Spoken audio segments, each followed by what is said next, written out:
अस्सलाम वालेकुम friends, IDA weekly में हम JF-17 थंडर की यूएस एयरफोर्स के F-16 तैयारों के साथ फेस ऑफ पर बात करेंगे। TB3 ड्रोन की स्की जंप टेस्टिंग, इराक की surface to air missile system की बड़ी एक्विजिशन, इसके अलावा गुज़श्ता हफ्ते होने वाली अहम डिफेंस डेवलपमेंट्स भी इस वीडियो में शामिल होंगी। So let's start.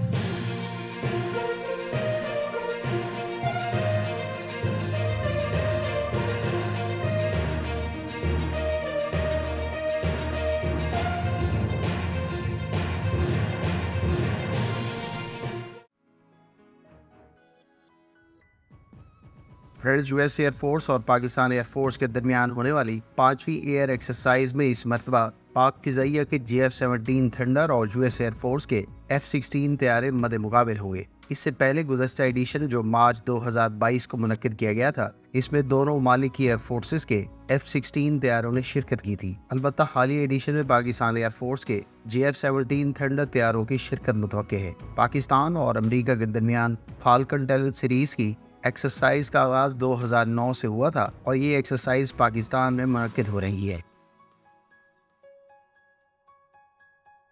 फ्रेंड्स, तुर्की के अंडर डेवलपमेंट TB3 ड्रोन ने गुज़श्ता रोज की जंप टेस्टिंग के दौरान कामयाबी से एक सिमुलेटेड डेक से टेक ऑफ किए हैं। TB3 ड्रोन को तुर्की की पहली ड्रोन कैरियर TCG एनादोलू कैरियर पर डिप्लॉय किया जाएगा और इस कैरियर पर डिप्लॉयमेंट से पहले तमाम तरह के टेस्ट कंडक्ट किए जा रहे हैं। हालिया स्की जंप टेस्ट के बाद अब इस ड्रोन की TCG एनादोलू कैरियर पर डिप्लॉयमेंट की राह हमवार हो गई है। रिपोर्ट्स के मुताबिक TB3 ड्रोन ने हालिया टेस्टिंग के दौरान रैंप से 4 मरतबा कामयाबी से टेक ऑफ किए हैं, जबकि आने वाले चंद दिनों में इस किस्म के मजीद टेस्ट भी परफॉर्म किए जा सकते हैं। ख्याल रहे कि तुर्की अपनी TCG एनादोलू कैरियर पर कज़िल-इल्मा अनमैन्ड कॉम्बैट एयरक्राफ्ट को भी डिप्लॉय करने का मंसूबा रखता है। कज़िल-इल्मा अनमैन्ड कॉम्बैट एयरक्राफ्ट भी TB3 ड्रोन की तरह बेरख्तर कंपनी ही तैयार कर रही है। अगर आप कज़िल-इल्मा अनमैन्ड कॉम्बैट एयरक्राफ्ट की तमाम तर सलाहियतों, इसके पोटेंशियल और वेपन्स के बारे में तफसीलात जानना चाहते हैं तो इस टॉपिक पर कम्प्रिहेंसिव वीडियो का लिंक आपको एंड स्क्रीन पर मिल जाएगा। इराक के बारे में इतलात है कि उसने जनूबी कोरिया के तैयार करदा medium range surface to air missile system के ब्लॉक 2 वेरिएंट को अक्वायर करने का फैसला किया है। MSAM-2 के नाम से इस surface to air missile system के बारे में इतलात है कि ये फाइटर एयरक्राफ्ट के अलावा बैलिस्टिक मिसाइल्स को भी इंटरसेप्ट कर सकता है। ख्याल रहे कि इससे पहले सऊदी अरब और मुत्तहिदा अरब अमारात भी इस कोरियन साफ्ता medium range surface to air missile system का इंतखाब कर चुके हैं। सऊदी अरब ने $3.2 अरब और UAE ने $3.5 अरब की लागत से इस सिस्टम की 10 बैटरीज खरीदी हैं, जबकि इराक की मुतवक्के डील $2.56 अरब हो सकती है।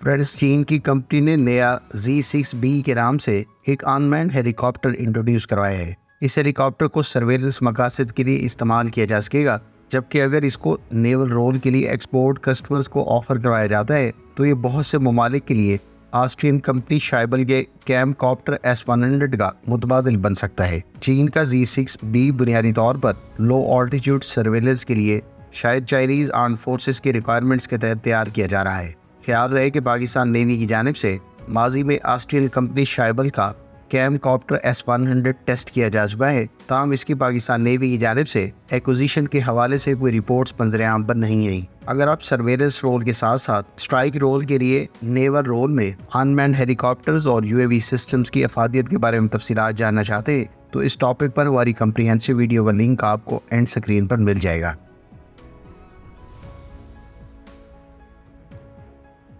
फ्रेंड्स, चीन ने पाकिस्तान से मुतालबा किया है कि वो बलूचिस्तान लिबरेशन आर्मी और इसके अलावा दीगर दहशतगर्दों के खिलाफ एक और ज़रब-ए-अज़्म शुरू करे ताकि इन्हें हमेशा के लिए ख़त्म किया जा सके। चीन ने इन मुतालबात का इजहार CPEC के दूसरे मरहले को कामयाब बनाने के लिए किया है। इतलात के मुताबिक चीन की जानिब से ML1 मंसूबे पर भी सुस्त पेशरफ्त का जिक्र किया गया है। चीन की जानिब से ये मुतालबा सवात के करीब एक खुदकश हमले में उसके शहरियों की हलाकत के बाद सामने आया है, जबकि हुकूमत पाकिस्तान ने हमले में हलाक होने वाले चीनी शहरियों के वर्सा को $2.58 मिलियन का मुआवजा अदा करने का ऐलान किया था। इधर पाकिस्तान की जानिब से चीन को आगाह किया गया है कि उसने इस वाक़े में मुलविस 12 अफराद को गिरफ्तार कर लिया है। चीन के नाए वज़ीर ख़ारिजा ने कहा है कि चीन अफ़गान हुकाम पर भी जोर देता है कि वो जामे हुकूमत के जरिए गवर्नेंस को बेहतर बनाए और मुआशी तरक्की के साथ साथ अफगानिस्तान से दाइश और दाइश के अलावा ETIM जैसी दहशतगर्द तंजीमों से पैदा होने वाली दहशतगर्दी के खतरे से निपटे, जो चीन और पाकिस्तान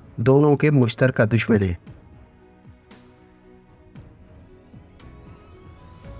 फ्रेंड्स, पाकिस्तान नेवी के लिए ऑर्डर की जाने वाली बाबर क्लास मिलजम कॉर्वेट्स के सिलसिले की पहली शिप PNS बाबर गुज़श्ता रोज़ इस्तांबुल शिपयार्ड से पाकिस्तान के लिए बाकायदा रवाना कर दी गई है। पाकिस्तान नेवी को 4 शिप्स के सिलसिले की पहली शिप अब से चंद माह पहले बाकायदा हैंडओवर की गई थी, जबकि ये शिप इब्तदाई सी ट्रायल्स की कामयाबी के बाद अब बाकायदा पाकिस्तान के लिए रवाना की गई है। पाकिस्तान तुर्की के ताउन से इस सिलसिले की 2 ships Karachi shipyard and engineering works में भी तैयार कर रहा है, जबकि इस शिप के मेजर वेपन्स में यूरोपियन साफ्ता Albatros surface to air missile system, Babur anti ship plus land attack cruise missile और ओटो मलेरा की 76 मिलीमीटर की सुपर रैपिड गन काबिल जिक्र है। ख्याल रहे कि तुर्की की मिलजम क्लास की शिप्स न सिर्फ उसकी नेवी के ज़ेर इस्तेमाल हैं, बल्कि पाकिस्तान की जानिब से इस शिप के इंतखाब के बाद यूक्रेन की जानिब से भी अपनी नेवी के लिए ये शिप्स अक्वायर की गई हैं, जबकि यूक्रेन के लिए तैयार की जाने वाली मिलजम क्लास की पहली शिप भी इस वक्त सिस्टम्स और वेपन्स इंटीग्रेशन के प्रोसेस से गुजर रही है। आने वाले चंद हफ्तों में ये शिप बाकायदा यूक्रेन के हवाले कर दी जाएगी। अगर आप पाकिस्तान की मिलजम क्लास कॉर्वेट्स के सिलसिले की शिप्स की तमाम तर सलाहियतों, इसके वेपन्स और दोनों मालिक के दरमियान इस बारे में कॉन्ट्रैक्ट के बारे में तफसीलात जानना चाहते हैं तो इस टॉपिक पर कम्प्रीहेंसिव वीडियो का लिंक आपको एंड स्क्रीन पर मिल जाएगा।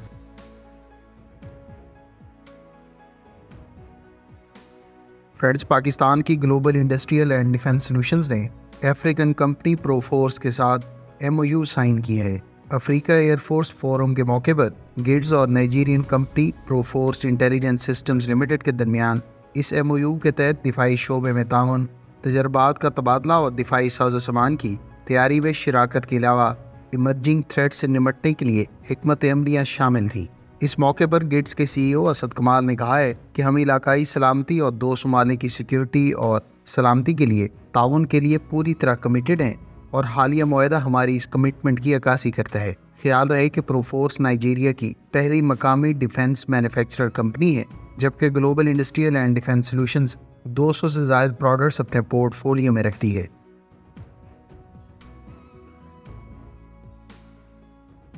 फ्रेंड्स, पाकिस्तान की जानिब से गिलगित बल्तिस्तान से गिरफ्तार किए जाने वाले 2 भारतीय जासूसों को कौंसल एक्सेस दिए जाने का ऐलान कर दिया गया है। मंडे के रोज़ गवर्नमेंट ऑफ पाकिस्तान की जानिब से उन 2 भारतीय जासूसों को कौंसल एक्सेस देने की परमिशन दी गई है, जिन्हें अब से चंद साल पहले गिलगित बल्तिस्तान से अरेस्ट किया गया था। पाकिस्तानी हुकाम की जानिब से नूर मोहम्मद वानी और फिरोज़ अहमद लोन को जून 2020 में गिलगित बल्तिस्तान में अरेस्ट किया गया था। इन दोनों ऑफिशियल्स ने अपने बयानात में कहा था कि इनको भारतीय इंटेलिजेंस हुकाम की जानिब से लाइन ऑफ कंट्रोल क्रॉस करने का और पाकिस्तानी सिक्योरिटी फोर्सेस की मूवमेंट को मॉनिटर और उनसे मुतालिक इन्फॉर्मेशन व्हाट्सएप के ज़रिए फराहम करने की हिदायत जारी की गई थी।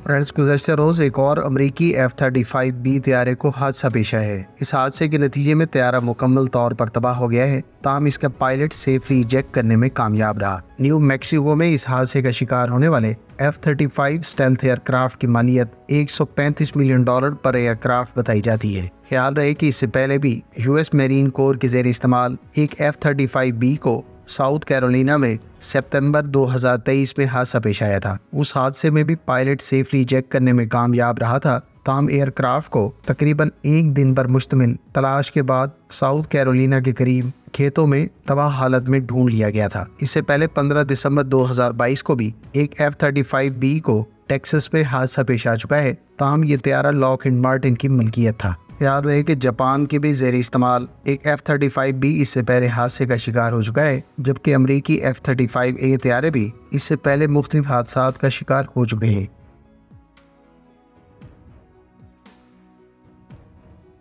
फ्रेंड्स, इंडियन एयरफोर्स के बारे में इतलात हैं कि उसके फाइटर एयरक्राफ्ट और क्रू मेंबर्स अमेरिका में अलास्का में मुनक्किद की जाने वाली रेड फ्लैग 2024 सीरीज़ की एक्सरसाइज में शिरकत करने के लिए अमेरिका पहुंच गए हैं। अमेरिका में कंडक्ट की जाने वाली रेड फ्लैग बुनियादी तौर पर multinational 2 week advanced aerial combat training exercise है, जिसमें अमेरिका के दीगर इत्तेहादी ममालिक भी शिरकत करते हैं। भारत की जानिब से अपनी एयरफोर्स के IL-78 एलियन रिफ्यूलर टैंकर तैयारों के अलावा C-17 ट्रांसपोर्ट एयरक्राफ्ट और रफाल फाइटर जेट्स इस एक्सरसाइज में शिरकत कर रहे हैं। ख्याल रहे कि रेड फ्लैग को दुनिया की चंद लीडिंग एक्सरसाइज में से एक माना जाता है और गालबन ये पहली मरतबा है कि भारतीय एयरफोर्स रेड फ्लैग सीरीज की किसी एक्सरसाइज में हिस्सा ले रही है। ख्याल रहे कि पाक फिजाइया भी 2010 के बाद मुनक्किद किए जाने वाले रेड फ्लैग एडिशन में हिस्सा ले चुकी है।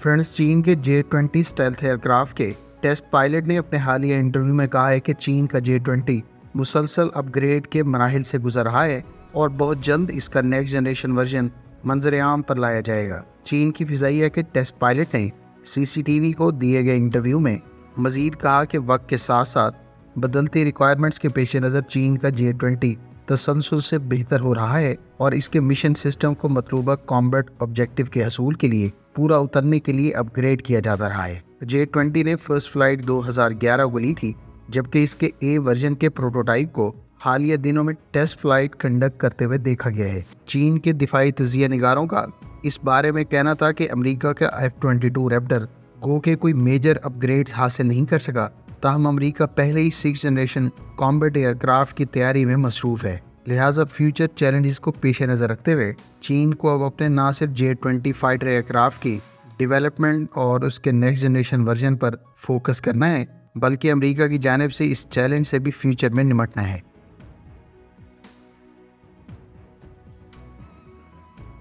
प्राइस अमेरिकी कंपनी बोइंग को US एयरफोर्स की जानिब से $7 अरब से जायद का बड़ा कॉन्ट्रैक्ट अवार्ड किया गया है। अमेरिकी एयरफोर्स की जानिब से इस कॉन्ट्रैक्ट के तहत अमेरिकी कंपनी बोइंग से $7.48 अरब की लागत से जॉइंट डायरेक्ट अटैक मिनिशंस यानी JDAM टेल किट्स, इससे मुतालिक स्पेयर्स और रिपेयर के अलावा टेक्निकल सपोर्ट सर्विसेज हासिल की जाएगी। ख्याल रहे कि अमेरिका की जानिब से बड़ी तादाद में JDAM किट्स से लैस गाइडेड मिनिशन हालिया कुछ अरसे में इसराइल को भी प्रोवाइड किया था, जबकि इस मिनिशन के आने वाले अरसे में यूक्रेन को भी प्रोवाइड किए जाने के इम्कानात हैं। JDAM बुनियादी तौर पर बोइंग की तैयार करदा वो गाइडेंस किट है जो अनगाइडेड बॉम्ब्स को प्रिसीशन गाइडेड स्मार्ट मिनिशन बनाती है। इसको US नेवी के फाइटर एयरक्राफ्ट की जानिब से भी इस्तेमाल किया जा सकता है, जबकि US एयरफोर्स बड़ी तादाद में इस मिनिशन को अपने F-15 ईगल तैयारों पर भी इस्तेमाल करती है।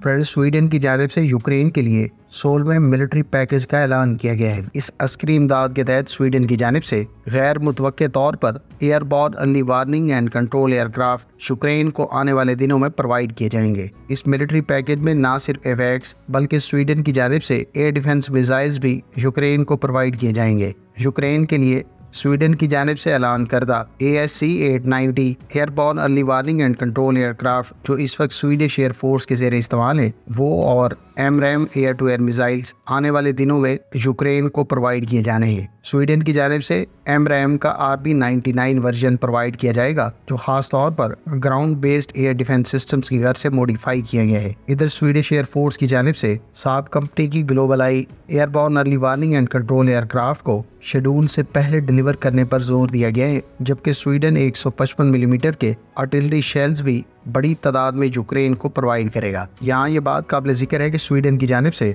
यूक्रेन को इब्तदाई तौर पर ग्रिपन तैयारे भी फराहम करने की आमादगी का इजहार किया गया था, ताहम हालिया मिलिट्री पैकेज में ग्रिपन तैयारों की आने वाले अरसे में फराहमी के हवाले से कोई डिटेल्स शेयर नहीं की गई।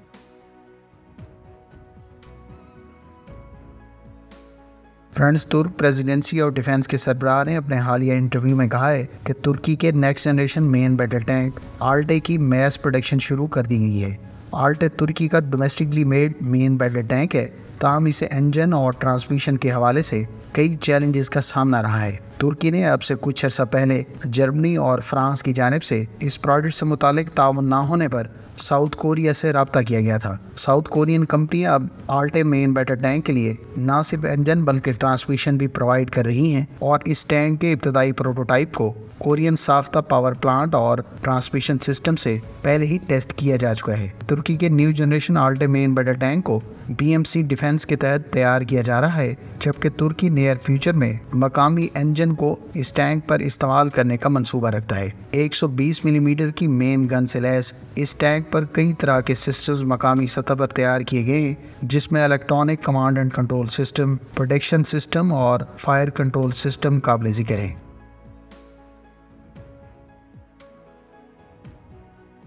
फ्रेंड्स, स्वीडिश कंपनी साब को एक वेस्टर्न कंट्री की गवर्नमेंट की जानिब से कई तरह के सिस्टम्स और इक्विपमेंट से मुतालिक बड़ा कॉन्ट्रैक्ट अवार्ड किया गया है। इस कॉन्ट्रैक्ट, जिसकी मालियत $700 मिलियन से ज़ायद बताई जाती है, इसमें साब को इस अनडिस्क्लोज कंट्री को डिफेंस सिस्टम्स और इक्विपमेंट 2027 से 28 के दरमियान प्रोवाइड करने हैं। ख्याल रहे कि साब ना सिर्फ फाइटर एयरक्राफ्ट डिज़ाइन और डेवलप करती है, बल्कि कंपनी के पोर्टफोलियो में रेडार सिस्टम के अलावा airborne early warning and control aircraft और दीगर कई तरह के सर्वेलेंस सिस्टम्स भी शामिल हैं।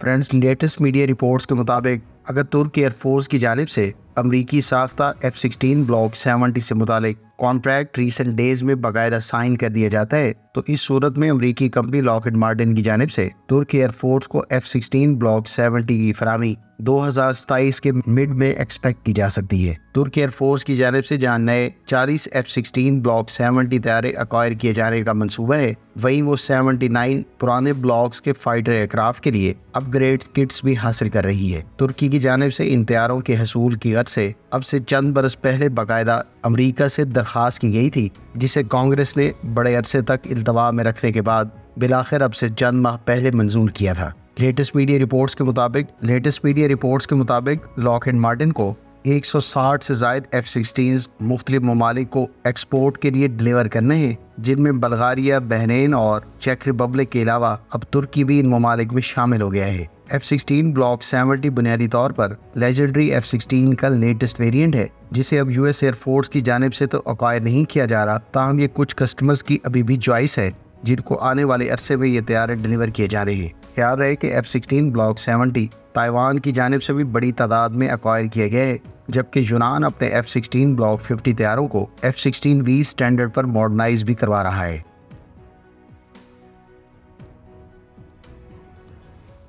फ्रेंड्स, गैर मुसद्दक़ा मीडिया इतलात के मुताबिक चीन बहुत जल्द ताइवान पर हमला कर सकता है। मगरबी मीडिया सोर्सेज के मुताबिक चीन की जानिब से ताइवान पर हमले की तैयारियां गो के गुज़श्ता कुछ अरसे से जारी है, ताहम हालिया मिलिट्री एक्सरसाइज गालबन ताइवान पर नियर फ्यूचर में हमले की गर्ज से अपनी आर्म्ड फोर्सेस को रेडी करने की गर्ज से की गई है। मगरबी मीडिया सोर्सेज ने अमरीकी हुकूमत पर जोर दिया है कि वो चीन पर इस बारे में बिल्कुल वाज़ेह कर दे कि अगर चीन की जानिब से ताइवान पर हमला किया जाता है तो अमेरिका पर हमला तस्वुर किया जाएगा। इधर अमेरिकी हुकूमत की जानिब से सोफिस्टिकेटेड वेपन्स आने वाले अरसे में ताइवान को प्रोवाइड करने का भी इंदिया दिया गया है।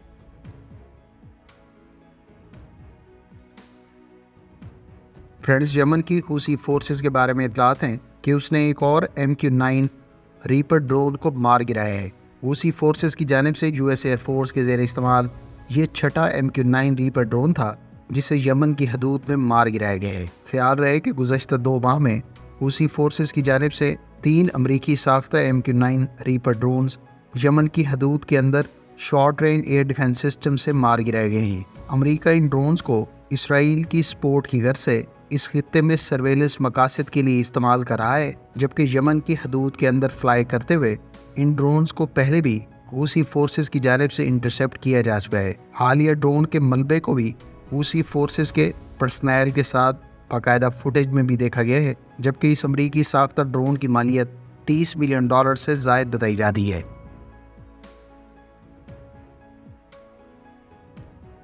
फ्रेंड्स, पोलैंड ने अमेरिका के साथ $735 मिलियन का कॉन्ट्रैक्ट साइन किया है। इस कॉन्ट्रैक्ट के तहत पोलैंड अपनी एयरफोर्स के लिए अमरीकी कंपनी लॉकहीड मार्टिन के joint air to surface stand off missile को अक्वायर करेगा। मीडिया रिपोर्ट्स के मुताबिक पोलैंड की जानिब से अक्वायर किए जाने वाले joint attack air to surface stand off missile का एक्सटेंडेड रेंज वर्जन अक्वायर किया जा रहा है, जिसकी रेंज 1000 किलोमीटर है। इससे पहले मार्च 2024 को यूएस स्टेट डिपार्टमेंट की जानिब से पोलैंड को 821 मिसाइल्स फरोख्त करने की मंजूरी दी गई थी, जबकि पोलैंड अपनी एयरफोर्स के F-16 तैयारों पर इन मिसाइल्स को इस्तेमाल करने का मंसूबा रखता है। ख्याल रहे कि लॉकहीड मार्टिन की जानिब से इस joint attack air to surface stand off missile का XR वेरिएंट भी मुतारिफ करवाया जा चुका है, जिसकी रेंज 1600 से लेकर 1800 किलोमीटर बताई जाती है। पोलैंड के बारे में इम्कानात हैं कि वो नियर फ्यूचर में इस मिसाइल का XR वर्जन भी अक्वायर कर सकता है।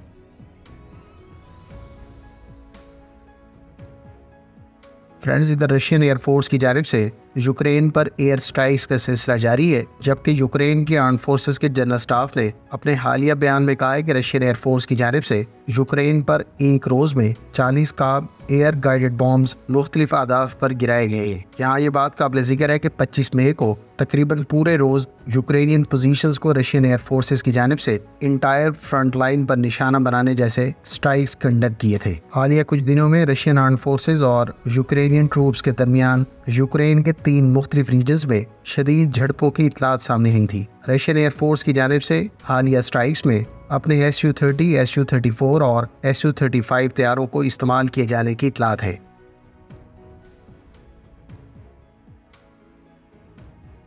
फ्रेंड्स, अमरीकी स्टेट डिपार्टमेंट की जानिब से अब से चंद रोज़ पहले ब्राज़ील की आर्म फोर्सेस के लिए UH-60M ब्लैक हॉक हेलीकॉप्टर्स की फ़रोख्त की मंजूरी दे दी गई है। अमरीकी स्टेट डिपार्टमेंट की जानिब से 12 ब्लैक हॉक हेलीकॉप्टर्स की सेल के अलावा मुतल्लका इक्विपमेंट और लॉजिस्टिक्स के साथ साथ इन हेलीकॉप्टर्स से मुतालिक स्पेयर्स की मंजूरी दी गई है, जिसकी मालियत $950 मिलियन बताई जाती है। ब्राज़ीलियन एयरफोर्स इससे पहले 16 UH-60L ब्लैक हॉक इस्तेमाल करती है, जबकि Brazilian army 4 S-70A Black Hawks अपनी सर्विस में इस्तेमाल कर रही है। ब्राज़ील के आर्म फोर्सेस इस वक्त 8 एयरबस के कूगर हेलीकॉप्टर्स भी इस्तेमाल कर रही है, जिसको आने वाले अरसे में UH-60M हेलीकॉप्टर से रिप्लेस किया जाएगा। ख्याल रहे कि ब्राज़ीलियन नेवी भी 6 S-70B सी हॉक हेलीकॉप्टर्स इस्तेमाल करती है।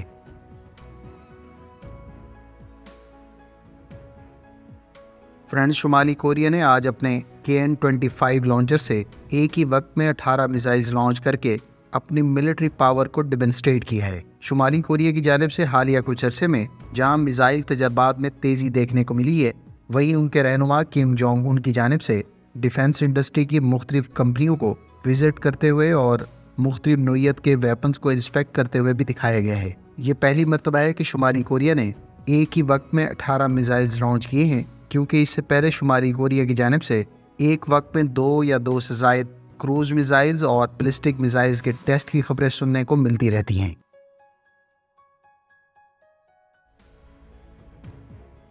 Friends, French ministry of defence की जानिब से फ्रेंच नेवी के लिए इजाफी 40 exhausted anti ship cruise missiles का कॉन्ट्रैक्ट अवार्ड किया गया है। MBDA को अवार्ड करदा इस कॉन्ट्रैक्ट के तहत फ्रेंच नेवी के लिए 40 exhausted MM40 block 3C anti ship cruise missiles acquire किए जाएंगे। MBDA की जानिब से ये मिसाइल्स फ्रेंच नेवी को 2024 से 30 के दरमियान डिलीवर किए जाने हैं। MBDA इस वक्त MM40 B3 मिसाइल्स को अपग्रेड कर रही है, जबकि नए वर्जन को B3C वर्जन कहा जाएगा।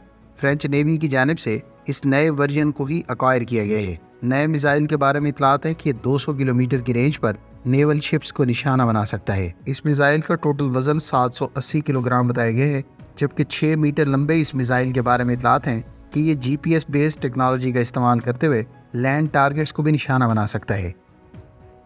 फ्रेंड्स, उम्मीद है आइडिया वीकली की इस एपिसोड में आपको गुज़श्ता हफ्ते होने वाली अहम डिफेंस डेवलपमेंट्स के बारे में बहुत कुछ जानने का मौका मिला होगा। मिलते हैं नेक्स्ट वीडियो के साथ। अपनी दुआओं में याद रखिएगा। अल्लाह हाफिज़। पाकिस्तान जिंदाबाद।